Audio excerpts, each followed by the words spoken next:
Unified 911, anong matutulong namin sa'yo? Anya ti maitulog mi ken kapo. Anong may tatabang ko sa Unsay imo? akong ikatabang nimo? Ngini makadabang na misal ka no. Sa anumang wika o dialekto, may tulong na darating sa iyo.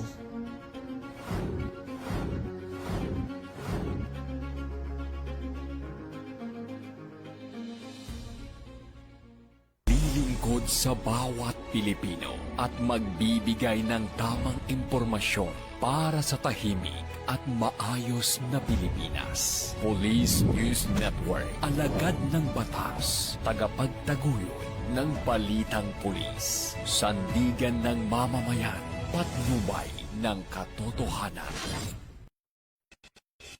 La Campo Crame, maghahatid ng pinakahuling kaganapan at nagbabagang balita. Ito ang PNN Police News Network. At ngayon, ang inyong mga tagapagbalita. Magandang araw, bagong Pilipinas. Ako ang inyong alagad ng batas, tagataguyod ng balitang pulis. Ako si Patrolwoman Resalie Umalay. Maghahatid ng tamang balita, kwento ng pulis at serbisyo para sa mamamayan. At ito ang PNP News Online. Ang pangunahing balita ng Police News Network. Alagad ng batas, tagataguyod ng balitang pulis.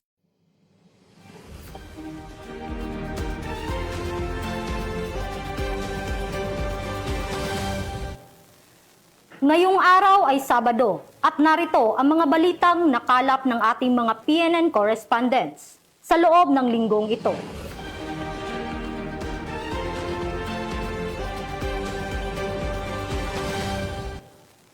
Ilang police applicants ang nabigo sa kanilang pangarap na makasali sa hanay ng pulisya matapos bumagsak sa Body Mass Index, requirements ng Philippine National Police. Ayon sa ulat, ang pangunahing dahilan ng pagkabigo ay kakulangan ng pisikal na preparasyon at mga hindi pagsunod sa tamang diet bago ang screening. Ito ang balitang tinutukan ni PCMS Mauricio B. Ruiz.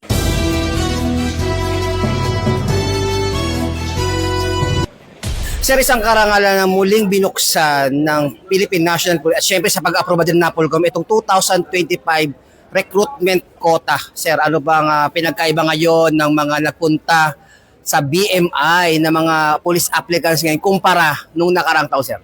Kumpara sa nagdaan, ngayon, makikita mo lang maliit ang quota natin sa attrition. Tapos maraming aplikante. Frustrating dahil nakikita natin dito sa BMI pa lang, meron nang bumabagsak, no? Kasi hindi pinaghandaan. Mga BMI nila lagpasan. Tinaas na nga natin yan ng 26.5 pero hindi pa rin nila kaya. Maabot pa rin sila ng 27, 28. So useless ang application ng isang bata kung hindi pinaghahandaan na dapat isang taon pa lang bago ang application, nagbawas ka na. So sir, yung po bang magfe-fail dito sa BMI dito, katulad po ngayon, kabubukas lang po ngayon yung regular quota na 2,000, pwede pa sila mag-apply sa regular quota, sir?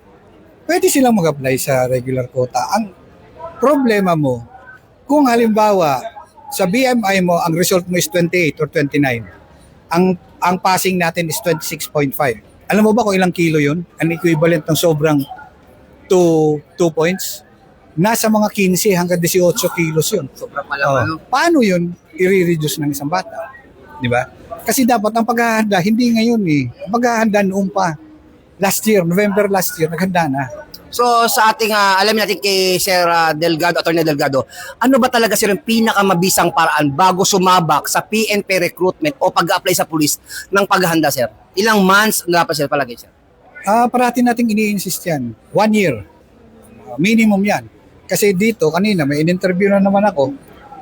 Pangatlo na niya, bumabagsak pa rin siya sa agility. Same, takbo. So, useless yan. Kasi sabi ko sa kanya, failed ka na naman sa takbo ngayon.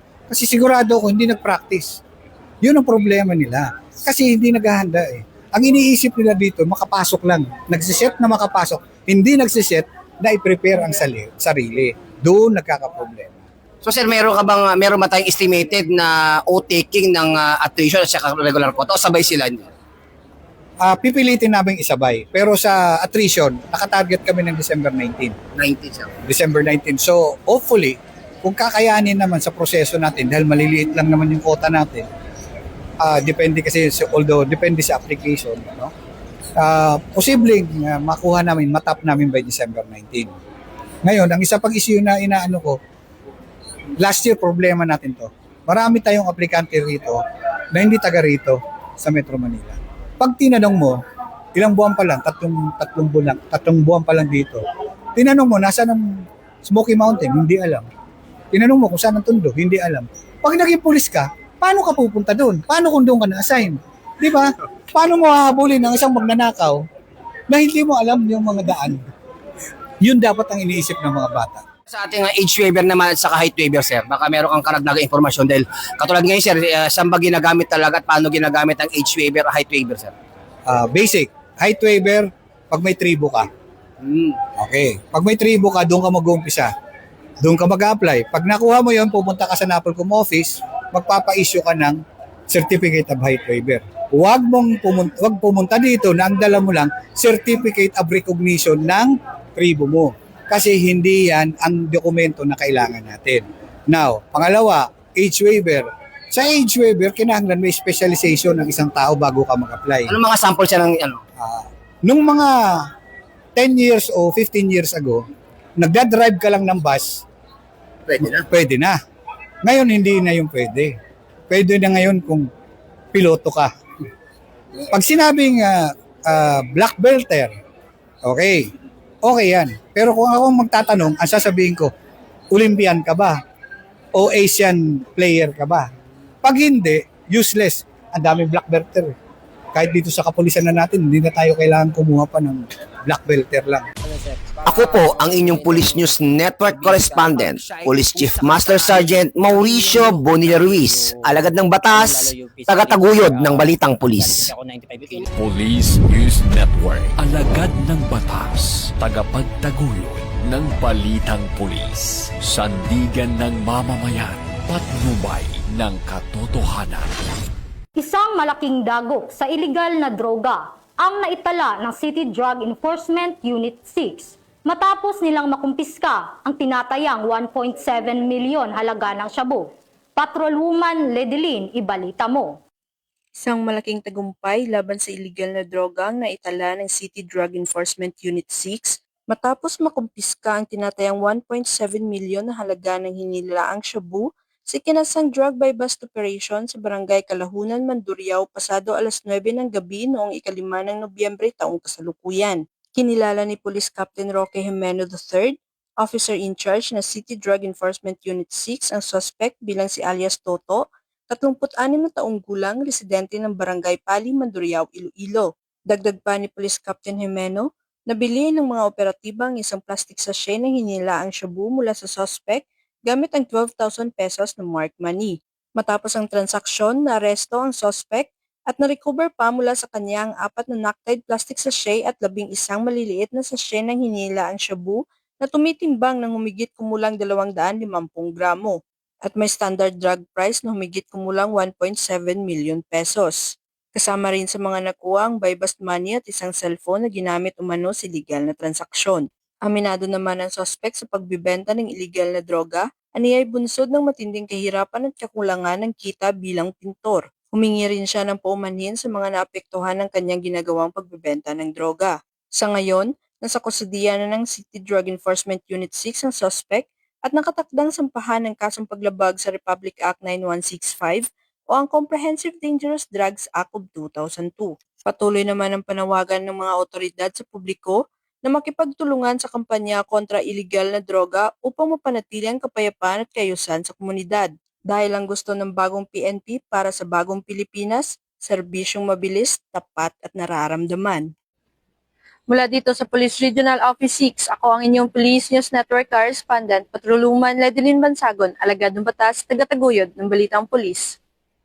Sa kabila ng hagupit at malakas na ulan na dala ng Bagyong Tino, hindi nag-atubili ang Mandawi City Police Office na tumulong at magsagawa ng malawakang rescue operations. Nagpapakita ito ng dedikasyon ng MCPO na ilagay ang kaligtasan ng mga residente bago ang kanilang sarili Ang balitang yan ay hatid ni Patrolwoman Judith Nicanor. Bilang tugon sa matinding pagbaha at malalakas na hangin dulot ng Bagyong Tino, nagsagawa ng malawakang rescue at relief operation sa mga tauhan ng Mandaue City Police Office sa iba't ibang lugar sa Mandaue noong Nobyembre 4 taong kasalukuyan. Sa pamumuno ni Police Colonel Cirilo B. Acosta Jr., City Director, aktibong tumugon ng mga pulis sa mga lugar na lubhang naapektuhan, kabilang ang paligid ng Maayo Hospital sa Barangay Alang-Alang at mga evacuation centers. Nakipag-ugnayan ng MCPO sa Bureau of Fire Protection, Philippine Coast Guard at City Disaster Risk Reduction and Management Office upang maisagawa ang ligtas na evacuation ng mga residenteng naipit sa baha, pagbibigay ng agarang tulong at medikal na atensyon at pagpapanatili ng kaayusan at kaligtasan ng publiko. Patuloy din ang monitoring at assessment ng mga personnel ng MCPO sa mga apektadong barangay upang matiyak na lahat ng residente ay nasasaklolohan at natutulungan. Ang nasabing operasyon ay nagpapakita ng diwa ng bayanihan at ng tunay na dedikasyon ng kapulisan sa pagtupad sa kanilang tungkulin na maglingkod at magligtas ng buhay sa gitna ng sakuna. Mula dito sa Central Visayas, ako yung Police News Network Correspondent Patrolwoman Judith Nicanor, alagad ng batas, tagataguyod ng balitang pulis. Walang tigil ang pagpapatupad ng batas laban sa ilegal na droga sa Tacloban City. Muling nagbigay ng mensahe ang Tacloban City PNP sa kriminal matapos nilang maaresto ang 3 sospek na sangkot sa pagbebenta ng ilegal na gamot. Patrolwoman Cristel Palafox, ibalita mo. Arestado ng mooperatiba ang 3 drug suspect sa kinasang bypass operation matapos mahuli sa Barangay 1 and 4 Tacloban City. Bandang alas 2:07 ng madaling araw ng ikasang operasyon ng mga tauhan ng Tacloban City Police Station 2, Station Drug Enforcement Unit sa koordinasyon sa Philippine Drug Enforcement Agency 8. Nakumpiska sa mga suspek ang 7 pakete ng hininalang shabu na may tinatayang timbang na 14.9 na gramo na nagkakalaga ng 101,320 pesos at mga drug paraphernalia. Maharap ang mga suspek sa kasong paglabag sa Section 11, 12, 15 at 26 Article 2 ng RA 9165, a Comprehensive Dangerous Drugs Act of 2002. Ang matagumpay na operasyon ay bunga ng pagpapaigting ng Tacloban City PNP, katuwang ang iba pang ahensya ng gobyerno sa kampanya laban sa ilegal na droga upang matiyak ang kaayusan at kapayapaan sa nasasakupan. Mula dito sa Eastern Visayas, ako ang inyong PNN correspondent, Patrolwoman Palafox, alagad ng batas, tagataguyod ng balitang pulis. Patuloy na kaagapay ang Philippine National Police, lalong-lalo na ang mga pamilya na labis na tinamaan ng Bagyong Tino at tinitiyak ang kaligtasan ng bawat mamamayan. Patrolwoman Flora May Azares, ibalita mo. Aktibong nanguna ang mga tauhan ng Cebu City Police Office sa ilalim ng pamumuno ni Acting City Director, Police Colonel Enrico E. Figueroa, sa isinagawang assessment at disaster response operation sa Villa de Rio Phase 1 Subdivision, Barangay Bakayan, Cebu City, matapos ang pananalasa ng Bagyong Tino. Katuwang sina Cebu City Mayor Honorable Nestor D. Archival Sr. at iba pang ahensya ng pamahalaan, isinagawa ng CCPO ang inspection at roving operations upang suriin ang lawak ng pinsala, matukoy ang agarang pangangailangan ng mga residente, at may patupad ang mga kinakailangang hakbang sa disaster response at public safety. Bahagi ng operasyon ang malawakang koordinasyon sa lokal na pamahalaan, emergency response team, at community leaders na nagresulta sa mabilis na mobilisasyon ng relief goods, clearing operations, at distribusyon ng tulong sa mga apektadong pamilya. Nagpadala rin ang CCPO ng karagdagang tauhan para tumulong sa traffic control, seguridad, at mabilis na paghahatid ng tulong sa mga lugar na tinamaan ng kalamidad. Ang kanilang presensya ay nakatulong upang mapanatili ang kaayusan at kaligtasan ng mga mamamayan habang isinasagawa ang mga operasyon. Ang aktibong pagtugon ng Cebu City Police Office ay patunay ng kanilang dedikasyon sa serbisyo, kahandaan sa sakuna, at malasakit sa kapwa, na tunay na nagpapakita ng diwa ng kabayanihan at profesionalismo ng PNP sa panahon ng kalamidad. Mula dito sa Central Visayas, ako ay inyong Police News Network correspondent, Patrolwoman Flora May Azares, alagad ng batas, tagataguyod ng balitang pulis. Ang pagkakahuli ng sospek ay bunga ng pagsisikap ng Philippine National Police. upang mapanagot ang mga taong nasa likod ng panlulokong gamit ang social media. Patrolwoman Mary Grace Artizuela, magbabalita. Sa magkakasunod na operasyon na isinagawa ng mga tauhan ng Manila District Anti-Cybercrime Team, naaresto ang 2 individual na sangkot sa iligal na pagbebenta ng mga financial at e-wallet accounts sa social media. Batay sa ulat, nagsimula ang operasyon matapos matukoy ng mga otoridad ang online na aktibidad ng mga suspect. Mula rito ay nakipag-ugnayan ang mga operatiba sa mga suspect para sa pisikal na transaksyon na nagresulta sa kanilang pagkakaaresto. Nahaharap ngayon ang 2 suspect sa kasong paglabag sa Anti-Financial Accounts Scamming Act o AFASA na may kaugnayan sa Cybercrime Prevention Act. Kasalukuyan silang nasa pangalagan ng MDAC para sa tamang disposisyon ng kanilang kaso. Mula dito sa Campo Crame, ako ang inyong PNN correspondent, Patrolwoman Mary Grace Artizuela, nagbabalita para sa Police News Network, Alagad ng Batas, tagataguyod ng Balitang Pulis. Sa kulungan ang bagsak ngayon ng 2 high-value individuals na drug suspects sa isinagawang anti-illegal drug operation ng mga operatiba ng San Mateo PNP. Mahigit 342,000 pesos na halaga ng shabu at baril kumpiskado. Ang buong detalye ng report ay mula kay Patrolwoman John Lawrence Ilagan. Nakiisa ang mga tauhan mula sa Police Regional Office 4A kasama ang lahat ng Regional Support Unit sa isinagawang ika-4 na quarter ng Nationwide Simultaneous Earthquake Drill CY 2025 sa Camp Vicente Lim, Calamba, Laguna. Sa pagtunog ng alarma, mabilis na isinagawa ng mga kalahok ang mahalagang hakbang na duck cover and hold bago sila nagtungo sa kanilang itinalagang lugar na paglilikasan. Ang parade ground ang nagsilbing rally point.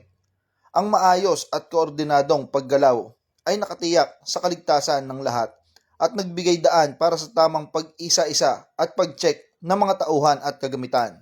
Matapos ang pagsasagawa ng drill, nagsagawa rin ang mga facilitator ng inspeksyon sa mga go bags, istruktura ng mga gusali at pag-check ng bilang ng mga tauhan upang masigurado ang pagsunod sa safety standards at readiness protocol. Ang aktibidad na ito ay naglalayong palakasin ang kahandaan sa lindol, pagpapatibay ng mga alituntunin sa kaligtasan at pagpapalakas ng resilience ng mga kawani ng Proper A sa pagtugon sa mga krisis na dulot ng lindol. Binigyan din dito ang pangako ng Pro Calabarzon sa disaster readiness at risk reduction. Mula dito sa Calabarzon, ako po ang inyong Police News Network correspondent, Patrolman Joshua Cruz, alagad ng batas, tagataguyod ng Balitang Pulis. Gamit ang tradisyonal na bulig o buligan, isang katutubong paraan ng mga taga-tanudan. Gamit ang kawayan at kumot na pagdadala ng pasyente, kapit-bisig ang mga miyembro ng Special Action Force upang maitawid ang isang lalaking may sakit patungo sa health center ng lugar upang mabigyan ng atensyong medikal. Tinutukan yan ni Patrolwoman Leam Sumkad.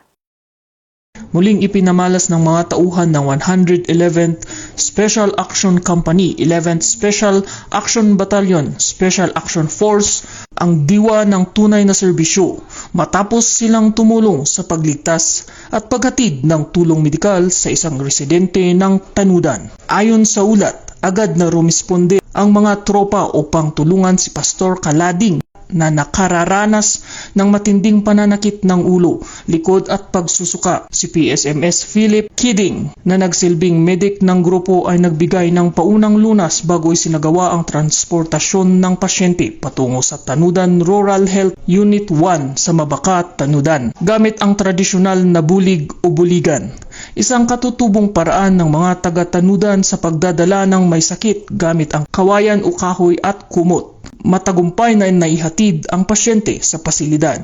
Sa pagdating nila, agad na tinanggap ni Dr. Glenda Banawag ang pasyente at nagbigay ng gamutan na may paunang diagnosis ng matinding urinary tract infection o UTI. Ang mabilis na aksyon at koordinasyon ng mga tauhan ng 111th SAC ay patunay ng kanilang dedikasyon sa serbisyong publiko at malasakit sa kapwa, isang ehemplo ng tunay na diwa ng pagsisilbi at bayanihan.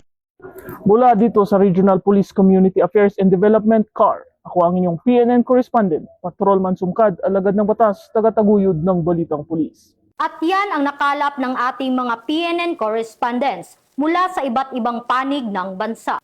Sa ngalan ng pamunuan ng Philippine National Police, sa pangunguna ni Acting Chief PNP Police Lieutenant General Jose Melencio Nartatis Jr.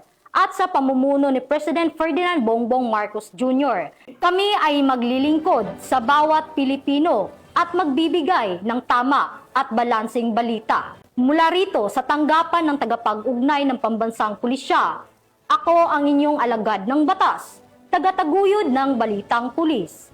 Ako po si Patrolwoman Resalie Umalay, maghahatid ng tamang balita, kwento ng pulis at serbisyo para sa mamamayan. At ito ang PNP News Online, ang pangunahing balita ng Police News Network. At ito ang bagong PNP para sa bagong Pilipinas. Serbisyong mabilis, tapat at nararamdaman.